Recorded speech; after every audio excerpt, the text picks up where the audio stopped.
There you go. How's that? Is that working Pat, better? I wasn't on the.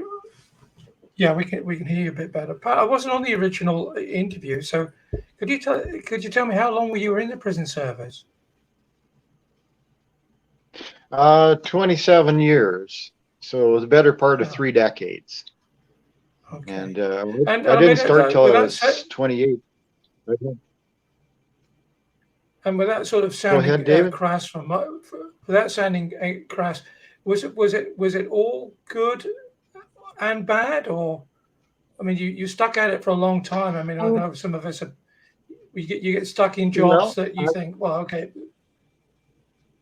it was never my intent to become a guard or a correctional officer at all. In fact, I drove by it, almost daily, thinking, boy, that's the last place I would want to be, you working or living.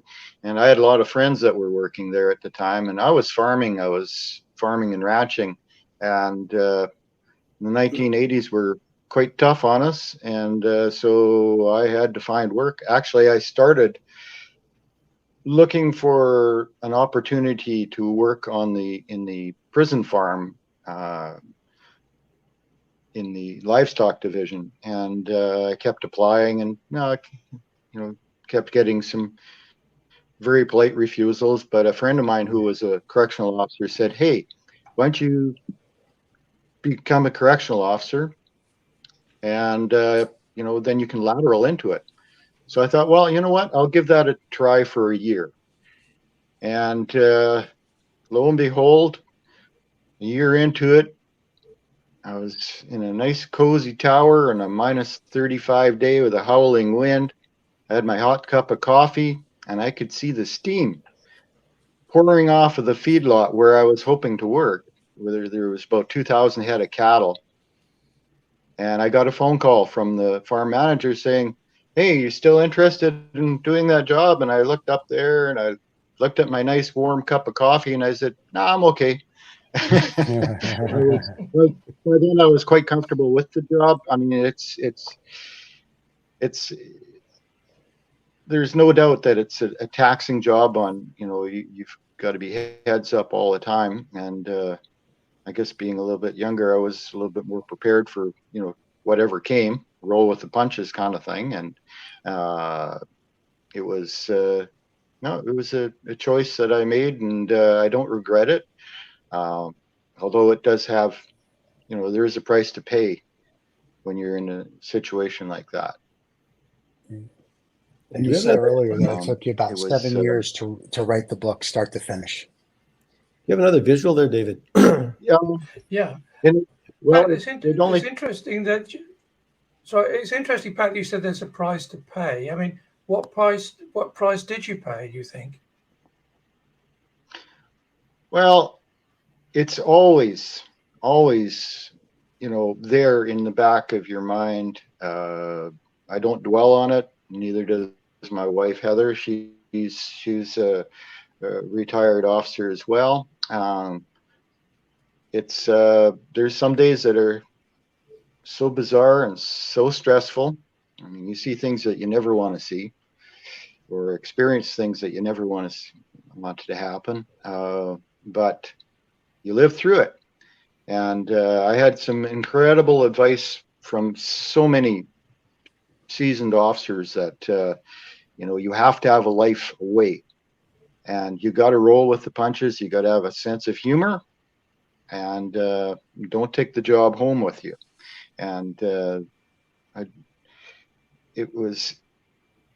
took that very much to heart. I mean, I've been a horseman all my life, and livestock were always, a big part of my life, and as well as nature. And I was always fortunate that I had my horses and cats and dogs to come home to if my wife was on a different shift, because we always talked things over. If we had a stressful day, we both knew what we were talking about, but we'd have a cup of tea or a cup of coffee, get it off our chests, and that was it. Life goes on. We're back to horses. We're very busy with them. But like I was saying, a lot of times I'd come home and I'd be by myself. So my horses and dogs and cats heard every story, and they were such good listeners. I have a painting in there that reflects on that.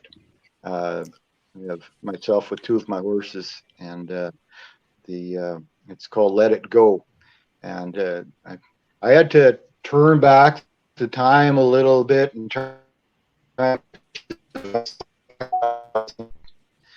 late 20s, early 30s, and had to do some modeling with my old uniform, even though it was a little tight. It managed to fit, and I got my wife Heather to photograph me, so I had something to work from.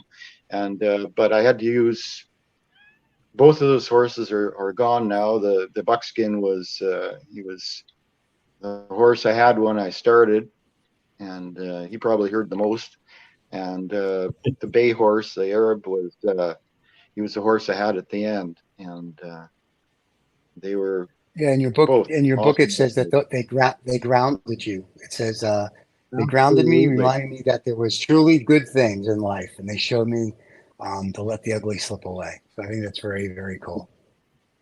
Exactly. And that's so true. And most people that have a long career there, they're much the same. Not every, of course, not everybody has horses or whatever, but everybody's got a hobby or an activity, or they're busy with their family a lot, and it's just so important.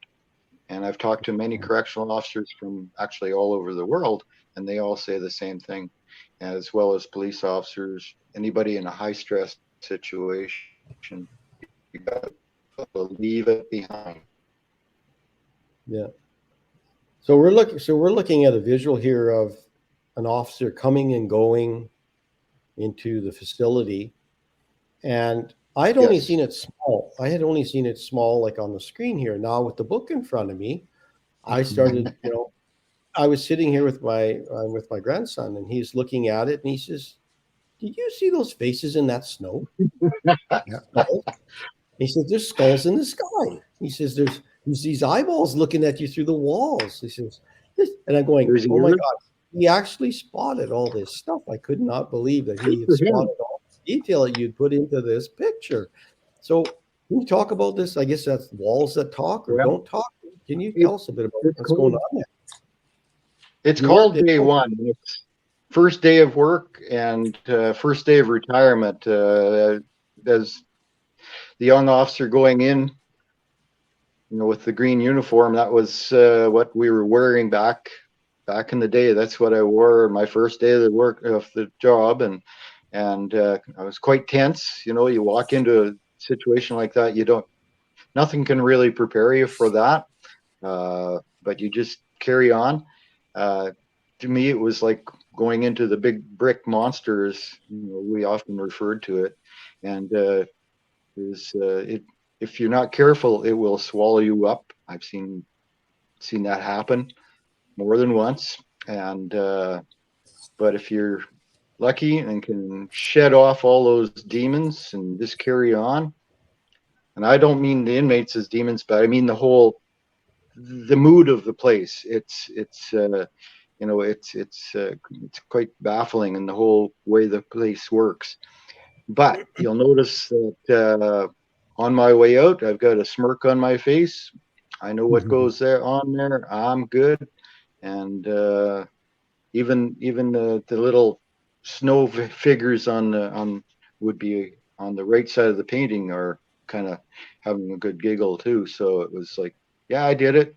And, came through just fine. Yeah. And yeah, it has a number of layers. Excuse me, number of layers in it. So it's not just a picture of a building. So it has, there's meaning in it, and that's what I'm saying. I guess I'm alluding to. And even a child, a young man can find that in those pieces of work. So that's a magic thing when those things are. They're hidden within the work, and the more you look, the more you see, the more you find. So this painting itself, it wasn't necessarily, it came about, a third of the way through doing this body of work. And this painting was the one that changed things for me in my mind. I realized that I could have fun with it and look back and realize that, hey, we're all okay, and survived it just fine. And would I do it again? Probably, but not in this day and age. But I don't regret it. Yeah. No, it's a huge experience, I think, but it's they're opposite experiences. What you're experiencing now is there's a joy, not only in looking back at what your life was, but in the joy of the painting now. And you know what? Now the work comes. The work actually comes now because we've got to promote this book. we got to tell the people that this book exists. Well, it's the pandemic kind of put a crimp on things. It did, yes, it did.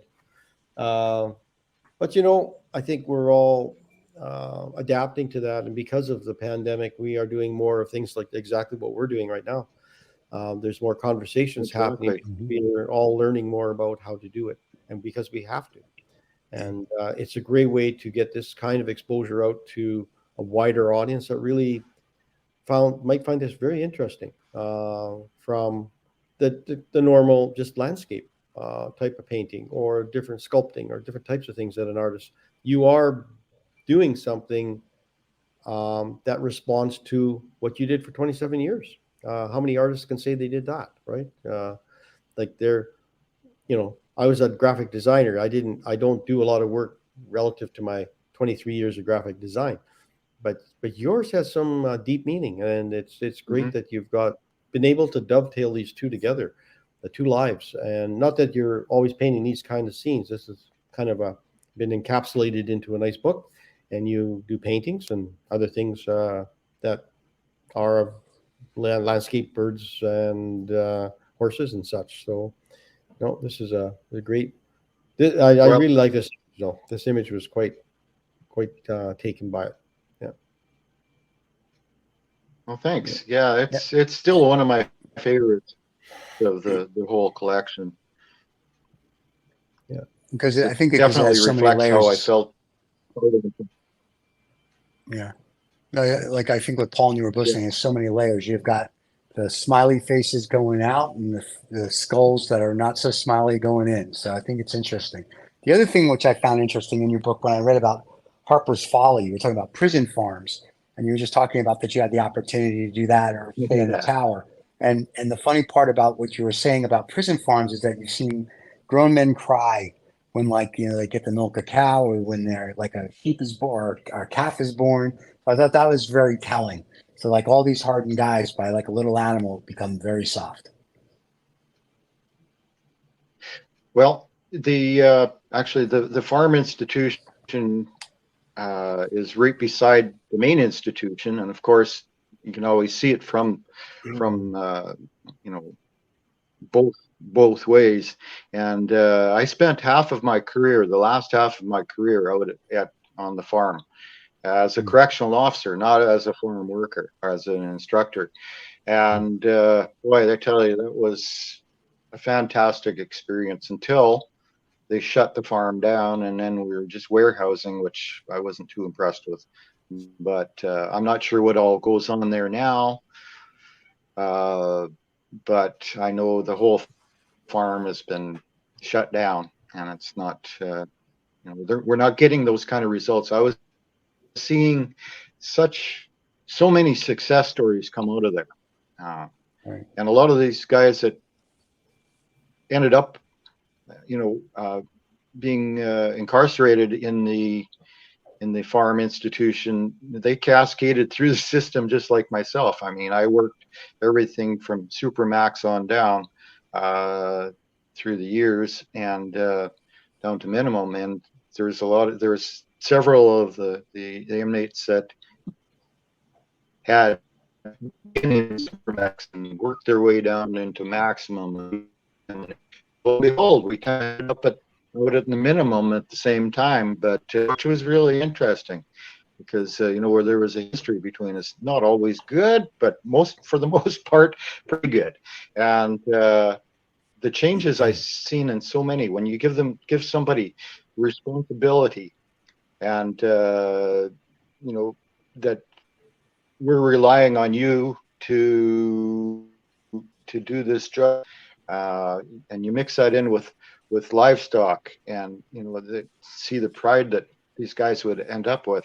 And there were several that ended up working in farm situations, but that wasn't the point behind it. It was to teach values as far as work ethics, working with others, some compassion for animals. It all worked out just fantastic. But whatever reason, they decided to shut them all down all across the country. Wow. And that another spinoff was that we were not only self-sufficient for our institutions right in Prince Albert, but we fed an awful lot of the institutions all throughout the Prairie region. Our dairy herd was second to none. We had actually, it was what they called a heritage herd. It was recognized all over Canada, if not North America. Their breeding program was top notch. Their milk production was just out of this world. But we also processed it, shipped that milk, shipped the cream, cheese to institutions all across Western Canada. We had a poultry production, we had swine production, we had an abattoir, a meat processing plant where guys could learn how to be able to get their license as certified butchers, and so on and so forth, as well as we had field crops, which basically we produced mostly to feed the livestock. But growing up, and even when I started my career at Saskatchewan Penitentiary, there was a garden. I swear it was probably about 40 acres of garden, and it was tended by the inmates as well as the staff. And all that produce was shipped all over to all the other institutions, which was beautiful. So that's all gone now. And that was a real sad day. So what do those inmates do now then? But that was just no, they do have jobs. Out on the farm now, I know they have a very good welding program, which is really good. And they have a carpentry program where they were building houses for Habitat for Humanity and various things. So they were doing, some good work there too, but not enough jobs to carry everybody. There's guys that are, different things that shouldn't have been. That's part of the deal, I guess. Yeah. Also, we got another.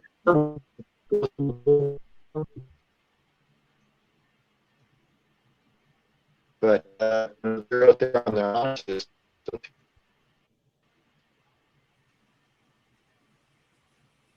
Are you there, Pat? Hello? Yeah, are you I'm there? Still here. Okay, yeah, you're playing banjo there for a little bit. We didn't know what was going I on. am. Yeah. Actually, maybe, let's get a new picture up. Well, here. I have been accused of being a hillbilly, but I don't play the real banjo. Yeah. This is a vanishing point picture to me. Like I feel like I'm in some Star Wars type of image. When I first looked at this thing, I went, oh, it's showing all these different planes of buildings and structures. Then you look at it a little closer and you think, oh, these are all windows and cells and the reflection on the floor. And so you'd walk this floor? Is that what you do? Is that what happens? Absolutely. There'd be 8 different ranges like that you'd patrol every everywhere from half an hour to 45 minutes and check on every inmate that's in them. If you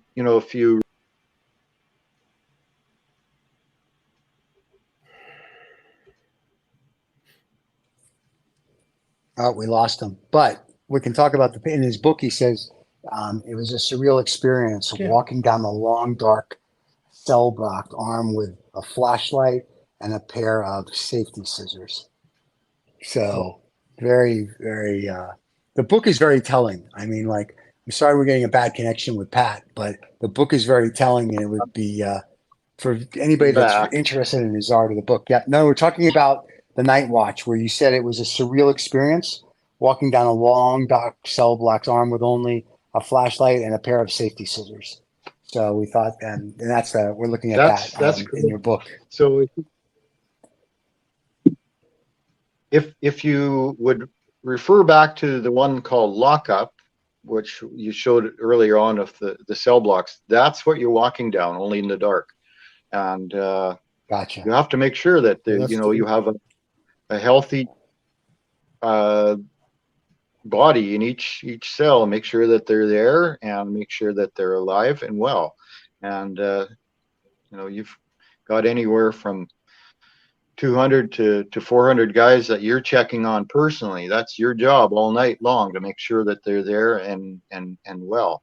And it's you get better at it as time goes on, but when you first start, you're stopping and looking at everybody, but it doesn't take you long before you realize that there are ways of doing this correctly without lingering too long. Unless there's a problem and you happen to catch it, or you corner your eye that, yeah, there is a problem here, then you will dwell there a little longer. But things are never completely black in there, because there's a lot of outside light. I mean, the whole yard is covered with lights everywhere. I did a painting about that for part of the book, and I'm trying to remember the name of it right off the top of my head, but it was kind of done a little bit more abstract. It was I don't think I sent you the image of that one. Okay. But anyways, that's the I think you call it The Village Never Sleeps. Are you calling it The Village Never Sleeps? Is that the one? That's the one. That's the one. Yeah. Yes. Yeah. But in order to get the light the way I remembered it, I actually constructed a box with windows cut through it, a cardboard box, and put lights on the outside and darkened it. So I had a good model to work with, and I just kept looking at it to make sure it just felt like it was, and went from that way. Because as you can imagine, I'm not going to go back.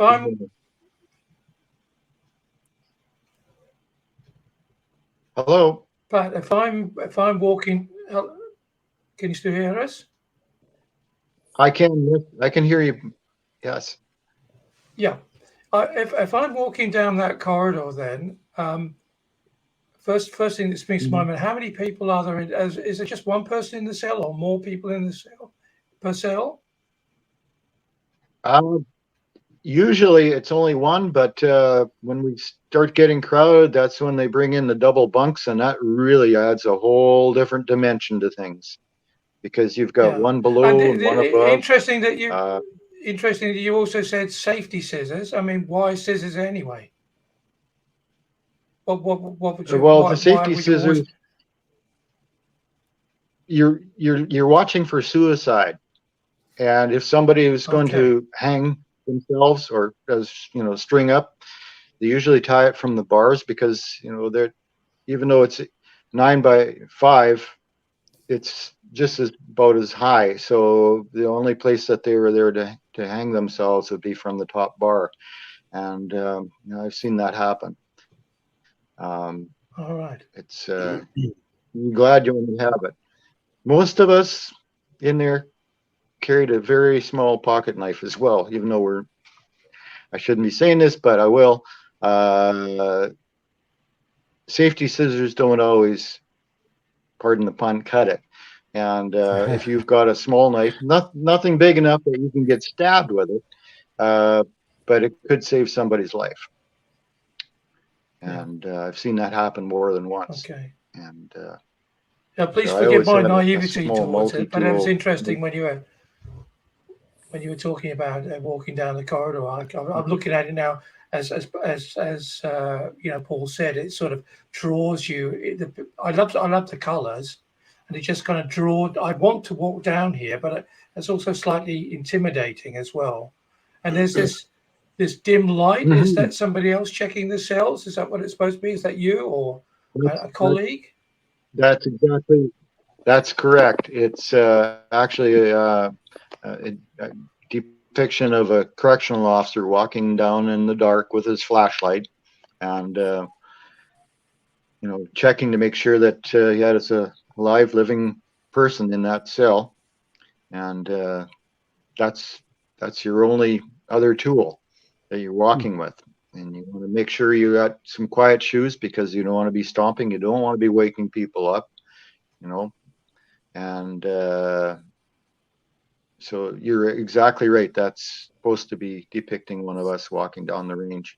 I can still look at that painting and I can still smell it.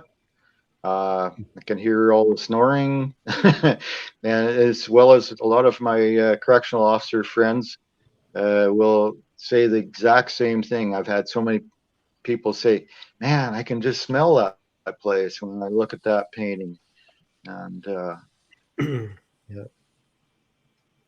yeah, it's diminished. Is it the smell? The smell of a lot of men altogether? Is that or cleaning products or? Well, cleaning products, and you got to remember there is a toilet in every one of those 29 cells going down that range, and there's no door, so you get a lot of that kind of smell. So it brings its own aromas. Is that what you're saying?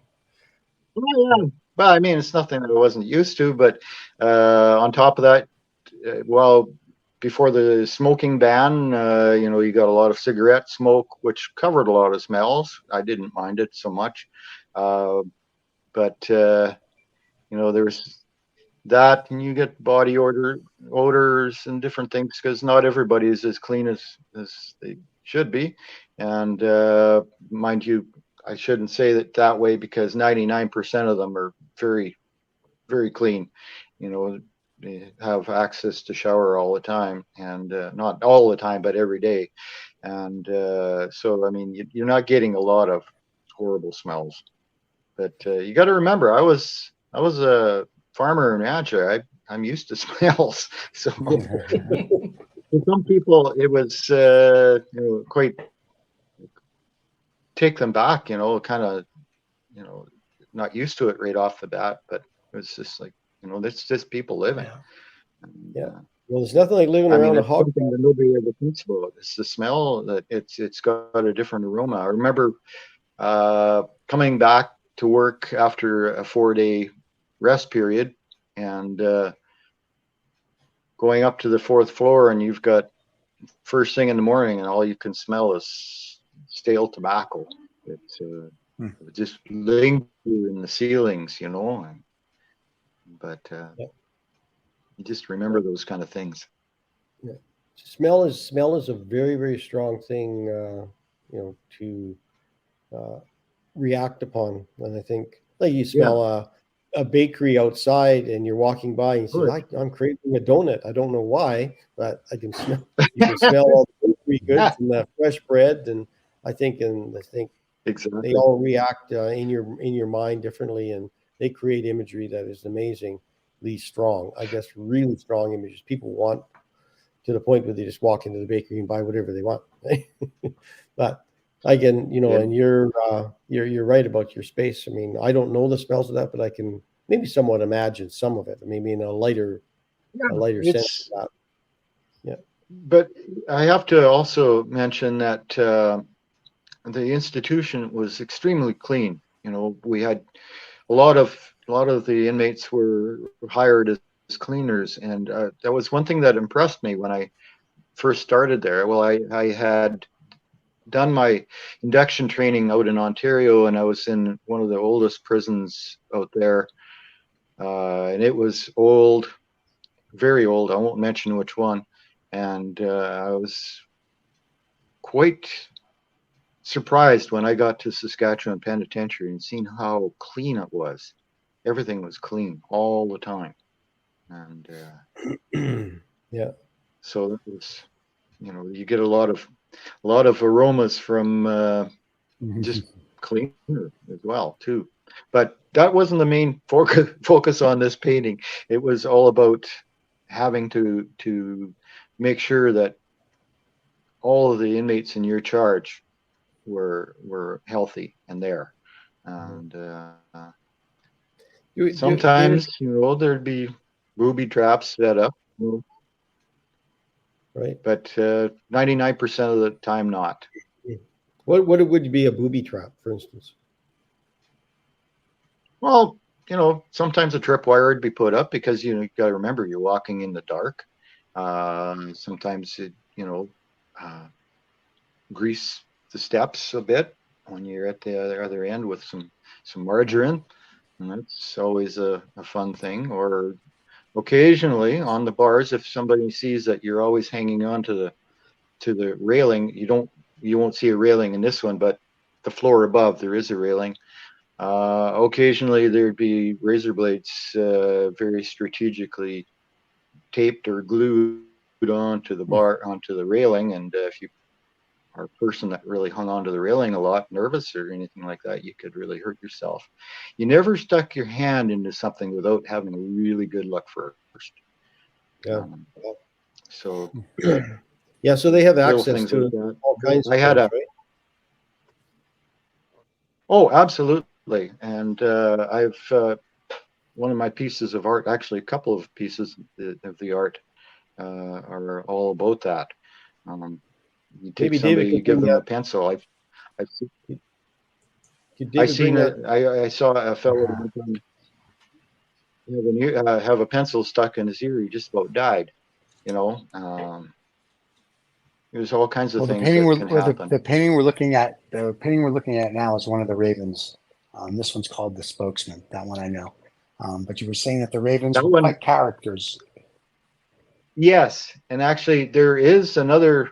I don't know if I sent it to you. It's in the book. It's called "Hey, Good Looking." Yep. It's a raven looking into a camera, much the same pose, but there's a story behind that. Ravens used to, you know, we have a lot of ravens in Prince Albert area, and I'm sure you do in Saskatoon too. But they'd land on the wall and they'd go up to the camera and see their reflection, and they'd be looking at you, you know, if you're in a post where you're watching, and it'd be quite comical. And they're kind of wondering, okay, who's that raven on the other side there? Because they'd see that. Now the raven ones, I think, they're very cute and whimsical, but they tell a whole story as well. They're a very wise bird. Actually, there's a lot of ravens in the whole body of work. There's a painting called Big Brother, and it's all about looking at the security monitors, and one of them has the raven looking straight in, and that's kind of the same raven shows up in many of these pictures. Even on the book cover on the painting called Lot of Stories, a friend of mine looked at that and he says, that brings back memories. He says, I remember going to work in the middle of winter to the special handling unit, and there was two ravens sitting on the fence. As we got there, it was -40, and he says, I knew it was going to be a bad day, and it was. It's like they were telling him to go home, but he went anyways. They can be omens for sure. Yes, they They certainly can. And I have a strong love of ravens. In fact, right now, the baby ravens are starting to fly around, and they are noisy. You can tell them from the adults, that's for sure. Yeah. It's a great symbol, not only for yourself but for the prison, like the resilience of these to survive in the weather conditions and the diverse conditions. Like a raven is very smart, and you need to be to eke out a living. I would say, I guess that, and I think the prison's the same. It's kind of an They'll be analogy. here long after we're gone. Yeah, it's to survive in behind those bars is a big deal as well, for sure. That's correct. Do we have that? Do you have that sculpture? I think there was a kinetic sculpture that Pat did of all the shivs and the different things that were there. David, is there something available? It's in the book. It's the only ones I have, unfortunately, Paul. Oh, okay. Yeah, I thought I'd sent you. I just had the 4. Well, I may well have missed it, but it was just the 4 I had today. That I looked up. Okay, I should have sent you the other ones. I thought I did, but my email wasn't quite working. Well, then anybody watching or listening, if you want to see there's about 60 pages in the book and about 60 paintings. You have to buy the book. It's a great book. I mean, it really is. It's just an interesting insight. The pictures are phenomenal. The little stories or anecdotes, if you will, are also the ones about the ravens, of course. But then there's tons of stuff that are very interesting. This one's called The Spokesman. This one's a personal favorite of mine. So this one I like. And of course, Hey, Good Looking, I like as well. But this one is just a cute one. So, yeah. Wow. And Pat, the Spokesman isn't in the book, but there's one much like it. Hello? Yeah. Go ahead. Yeah, we're here. I was going to say, you can buy Pat's book on Amazon. It'll be Behind the Razor Ribbon by Pat Bliss, Bliss. Yeah, and I just thought. Oh, there you go. There you go. Go ahead. Yeah, make sure. There you go. Don't forget to subscribe and like. Sure, catch up with Pat. You were mentioning